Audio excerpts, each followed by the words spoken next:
Vi har en nordmand liggende i vandet. Han råber om hjælp. Han siger, hjælp mig, hjælp mig, hvad skal vi gøre? Ja, lad os gå frem efter listen. Det er jo egentlig ganske enkelt, og men forstemmende vil jeg sige. Vi tager den første, lær at svømme. Lær at svømme! Der ligger en mand og er ved at dø! Lær at svømme! Og det fortsætter her. Bad aldrig alene. Få nogle venner! Jamen, jeg er fra Tyskland, så kom på nettet! Bad ikke, når du er sulten, lige efter du har spist, eller når du påvirker rusmidler. Hvornår skal man så bade? Der er ikke flere tidspunkter på døgnet tilbage. Jo, når man sover, fald i søvn. Og så bliver det først for alvor mærkeligt. Stup ikke uden at vide, hvor grund det er.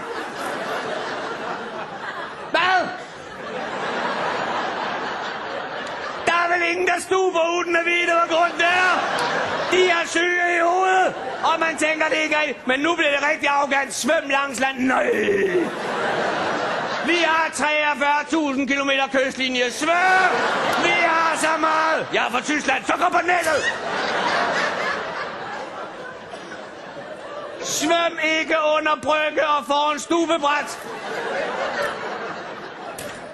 Brygge er en havneby i Belgien.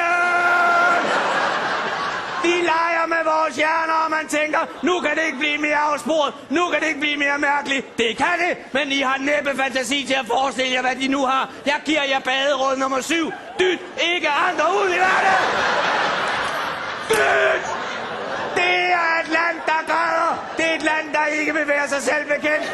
Jeg græd med det land. Jeg sad i fiestaen og græd blod, mine damer og herrer. Og Peter sagde, du skal ikke give op. Vi skal nok finde den lille jernfyr. Og så sagde jeg vil ikke se mere, Peter. Og så tog han mig i hånden, og vi gik blindet. Jeg var blind. Jeg vil ikke se flere skilte. Og så var den der jo ikke andet end 20 meter væk fra det her skilt. Der stod den lille jernfidus. Der var den. Og det var en vidunderlig fornemmelse at kunne sige, nu er vi der.